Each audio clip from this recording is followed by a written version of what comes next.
खबर रायपुर से। भारतीय रेल का एक और हरित कदम, सोलर असिस्टेटेड यात्री कोच से बिजली की बचत होगी। बता दें, प्रयागराज मंडल में शुरू हुआ सोलर सिस्टम का पहला कोच 7 केडब्ल्यूपी रूफटॉप सोलर सिस्टम वाला पहला पायलट कोच। सोलर पैनलों से स्वच्छ ऊर्जा मिलेगी, एक्सल चालित बिजली उत्पादन पर निर्भरता कम होगी। एक कोच से सालाना 13,400 यूनिट बिजली उत्पादन होगा। करीब 2.80 हजार लाख की बचत होगी। तो सोलर कोच से हर साल लगभग 11 टन CO2 उत्सर्जन में कमी आएगी। यात्रियों को अधिक भरोसेमंद ऑन बोर्ड बिजली, पंखे, लाइट और चार्जिंग इससे बेहतर होगी। तो पायलट सफल रहा तो भारतीय रेल चरणबद्ध तरीके से अन्य कोचों में भी सोलर सिस्टम लगाएगी। तो बता दें कि अब ट्रेन में सोलर सिस्टम लगाया जा रहा है। भारतीय रेल ने एक नया कदम, हरित कदम उठाया है। सोलर असिस्टेटेड ये ट्रेन चलेगी। चलिए एक बार फिर से प्रोविंस का रुख करते हैं। प्रोविंस, किस तरीके से ये पूरी ट्रेन का संचालन होगा सोलर पैनल लगाने के बाद, और इसमें क्या कुछ खास रहने वाला है? देखिए, अभी तक हम बात करें तो रेलवे के एक पायलट प्रोजेक्ट जो है आ रहा है, जिस पर जो रेल की बोगियां होती है उसके ऊपर जो है सोलर पैनल लगाया जाएगा।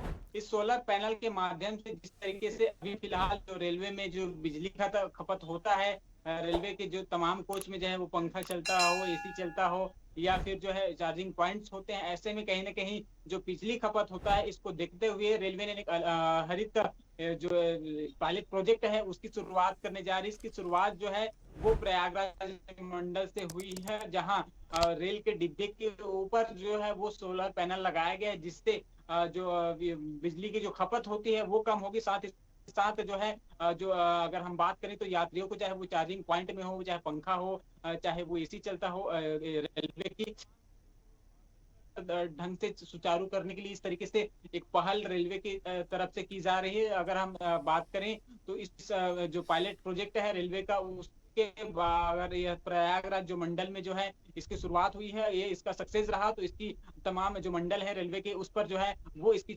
शुरुआत करने की जो परंपरा है वो जो है वो रेलवे के द्वारा की जाएगी। फिलहाल अगर हम रायपुर की बात करें तो रायपुर बिलासपुर जो रेलवे स्टेशन है भी, इसकी भी शुरुआत यहाँ आने वाले समय में देखने को मिल सकता है, क्योंकि जिस तरीके से प्रयागराज मंडल ने जो है वो रेल की बोगियों पर जो सोलर पैनल लगाने का जो पायलट जो प्रोजेक्ट है उस पर काम करना शुरू हो गया, और ये पायलट प्रोजेक्ट अच्छा रहा तो कहीं ना कहीं भारतीय जो रेल है वो तमाम जो रेल मंडल है उस पर इसकी शुरुआत करेगी। लेकिन अगर हम बात करें तो अगर पैनल लगाने के तो कहीं ना कहीं जिस तरीके से जो बिजली की समस्या बीच बीच में कट हो जाती है, अगर हम ट्रेन में सफर करेंगे तो उस दौरान थोड़ी थोड़ी देर के लिए जो है वो कट हो जाती थी बिजली, उसको भी, उससे भी जो है जो यात्री हैं उसको जो है निजात मिलेगा। और जिस तरीके से छत के ऊपर, यानी कि जो डिब्बे हैं रेल के कोच के, उसके ऊपर जो है अगर सोलर पैनल लगेगा तो साथ ही साथ रेलवे को भी कहीं ना कहीं बिजली की बचत होगी।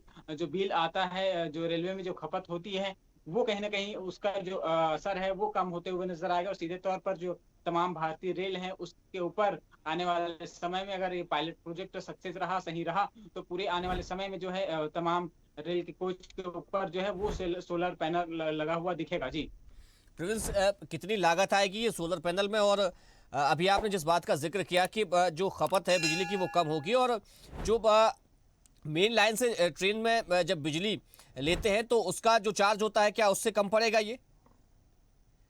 बिल्कुल अभिजीत, रेलवे के अगर अनुसार अगर हम बात करें तो कहीं ना कहीं जब रेल जो है ट्रेवल करते रहती है, ट्रेन चलती रहती है, तो जो कोच में जो जहाँ चार्जिंग पॉइंट्स लगे होते हैं, साथ ही साथ जो फैन वहां चलता होता है, उस पर कहीं ना कहीं जो बिजली का कॉस्ट है वो रेलवे को जो है अधिक पड़ता है। और इस सोलर पैनल लगने से कहीं ना कहीं कमी आएगी, और इसी का जो खामियाजा अगर हम बात करें तो जिस तरीके से इसी का एक नतीजा जो है वो अब प्रयागराज में रेल मंडल में निकल कर सामने आ रहा है, जहां रेलवे जो है अपने कोच के ऊपर जो है वो सोलर पैनल लगाते हुए दिखाई दे रहे हैं। कहीं न कहीं इसका सीधा जो फायदा है वो रेलवे को होते हुए नजर आएगा, क्योंकि जिस तरीके से तमाम चीजें जो है वहाँ इंक्लूड होता है रेल में, और इसका जो कॉस्ट जो आता है वो कहीं न कहीं रेलवे को अधिक पड़ता है। ऐसे में सोलर पैनल लग जाने से जो है वो कॉस्ट में जो है वो कमी आएगी, साथ ही साथ जो निश्चित यात्री तौर पर तो सफर लागत करते में हैं तो उसको कमी और आएगी जो आएगी है और हरित ऊर्जा की ओर भी एक ये बड़ा कदम है, इसको माना जा रहा है। तमाम जानकारी के लिए प्रवीण साहब का बहुत शुक्रिया। देखते रहिए स्वदेश न्यूज। अगर आप इस वीडियो को सोशल मीडिया हैंडल फेसबुक या इंस्टाग्राम पर देख रहे हैं तो हमें फॉलो करें, अगर यूट्यूब पर देख रहे हैं तो सब्सक्राइब करें और बेल आइकन दबाना ना भूलें।